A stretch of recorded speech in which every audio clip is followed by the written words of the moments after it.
Bienvenue sur notre chaîne Afir. Aujourd'hui, une analyse approfondie de l'actualité sénégalaise. Il y a du mouvement, hein. On va parler avancées économiques majeures, nominations dans l'administration, quelques frictions politiques aussi, et puis les chantiers de réforme. C'est parti! On attaque fort avec une nouvelle qui était très attendue dans les cercles économiques, non? Le Sénégal, qui n'est plus sur la liste grise de l'Union européenne. Exactement, la fameuse liste sur le blanchissement d'argent et le financement du terrorisme. C'est ça. C'est vraiment l'aboutissement de pas mal d'efforts, de réformes qui ont été entamées déjà en 2021. D'accord. Et concrètement, ça change quoi? Fini la vigilance renforcée pour les banques? Voilà, pour les banques européennes qui traitent avec le Sénégal, c'est une surveillance allégée. Ça peut aussi vouloir dire un accès potentiellement plus simple aux financements internationaux. Et puis, il faut le dire, c'est bon pour l'image du pays. Clairement. Oui, ça c'est sûr. L'image, c'est important. Mais au-delà de ça, est-ce qu'on peut espérer des impacts, disons, rapides pour les entreprises sénégalaises, les projets Alors, à court terme, oui. Ça devrait rendre les transactions financières internationales un peu plus fluides. Peut-être même réduire certains coûts qui y sont liés. Ah oui? Pour les gros projets qui cherchent des fonds européens, par exemple, ça lève une barrière. C'est, disons, une étape administrative et de perception qui saute. D'accord. Après, attention, c'est une condition nécessaire. Mais ça ne suffit pas en soi pour attirer massivement plus d'investissements. Faut voir le contexte global. Je vois. C'est un signal positif, mais il y a encore du chemin. OK. Et pendant ce temps, au niveau du gouvernement, l'appareil administratif, il est en train d'être ajusté, on dirait. Le Conseil des ministres a validé pas mal de nominations. Oui, plusieurs mouvements intéressants à des postes assez techniques, mais aussi stratégiques. Comme quoi, par exemple? Qu'est-ce qu'il faut retenir? Alors, on a un nouveau secrétaire exécutif au Conseil national de développement de la nutrition, Mba Sen. C'est un organe clé pour les politiques alimentaires, la nutrition. Important, ça. Très.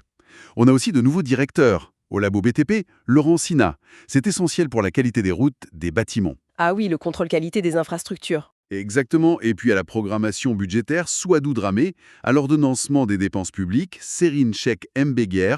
Au COSAMA aussi, la société qui gère le transport maritime côtier, c'est Babatal. Le cabotage, oui. C'est ça. Et enfin, un nouveau secrétaire général au ministère de la Communication, Serine Amadou Bambassi. D'accord. Nutrition, budget, infrastructure, communication. On voit quand même des leviers d'action assez précis, ciblés là, non? Est-ce qu'on peut y lire une orientation particulière? C'est peut-être un peu tôt pour parler d'une réorientation complète, vous savez. Mais ça suggère quand même une volonté de placer des personnes, disons, de confiance à des postes importants pour mettre en œuvre les politiques qui ont été annoncées. Logique, en somme. Oui, et puis ça coïncide, ce n'est peut-être pas un hasard, avec la tournée économique du président Faye à Saint-Louis. Ah oui, justement, j'allais y venir. Il est très axé sur l'agriculture, les infrastructures, comme le fameux corridor Dakar-Saint-Louis. Donc on voit une certaine cohérence, en apparence du moins, entre ces nominations et les priorités affichées sur le terrain. D'accord. Mais bon, cette manière de gérer le pouvoir, ça ne plaît pas à tout le monde. J'ai vu que Thierno Alassane Sall, du Parti République des Valeurs, il y va fort. Ah oui. Il critique vivement ce qu'il appelle une OPA sur la diplomatie par le parti au pouvoir, le PASTEF, carrément. Ah oui, ou PA sur la diplomatie. C'est fort comme terme. Qu'est-ce qui t'énonce exactement ? Il vise des nominations récentes à des postes diplomatiques, surtout des consulats apparemment, où des responsables PASTEF ont été placés. D'accord. Il parle d'actes cloniques. Il dit que le PASTEF, qui se présentait comme porteur de rupture, gouverne aujourd'hui avec un appétit clonique insatiable. Et la phrase choc, le système a juste changé de couleur politique. Ah oui, quand même. C'est une accusation, lourde. Ça touche directement à la promesse de rupture du nouveau régime. Exactement. Cette critique sur le partage du gâteau, c'est un classique après une alternance, on le sait, mais là, vu le discours initial de rupture, ça prend une saveur particulière, non? Dites-moi en commentaire ce que vous en pensez d'ailleurs. Absolument. C'est le grand défi pour tout nouveau pouvoir, en fait. Comment on récompense la loyauté, comment on place ses cadres, sans donner l'impression de refaire exactement ce qu'on dénonçait avant. Le clientélisme, tout ça. C'est un équilibre hyper délicat à trouver. Très délicat. Surtout quand on a promis une rupture.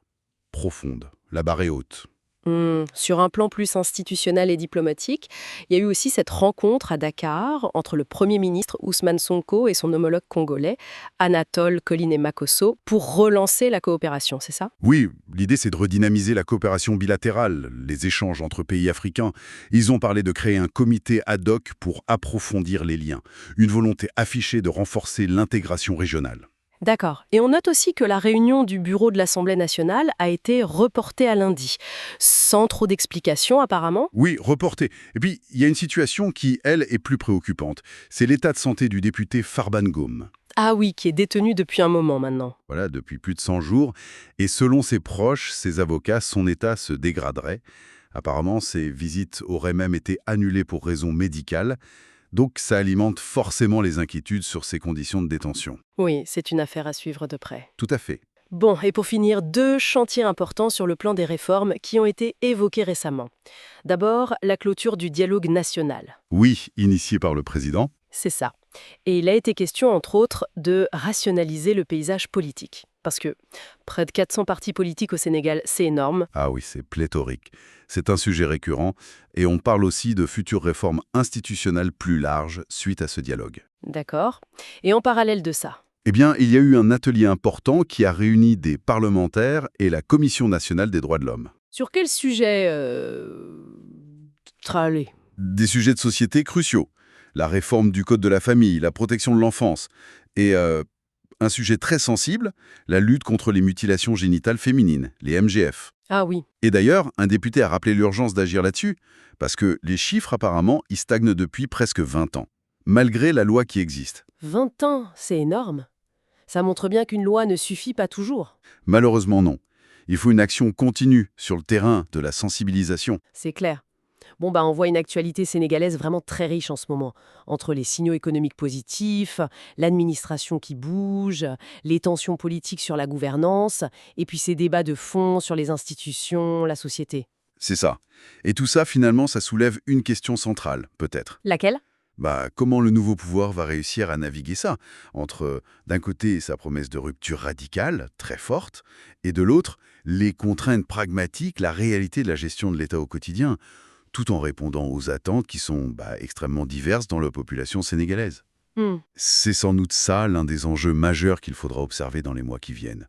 Concilier la rupture promise et la réelle politique. Excellente question pour continuer la réflexion, effectivement. Un sacré défi. Voilà, pour ce tour d'horizon rapide mais dense, merci d'avoir écouté et puis abonnez-vous et likez si ça vous a plu. À très bientôt.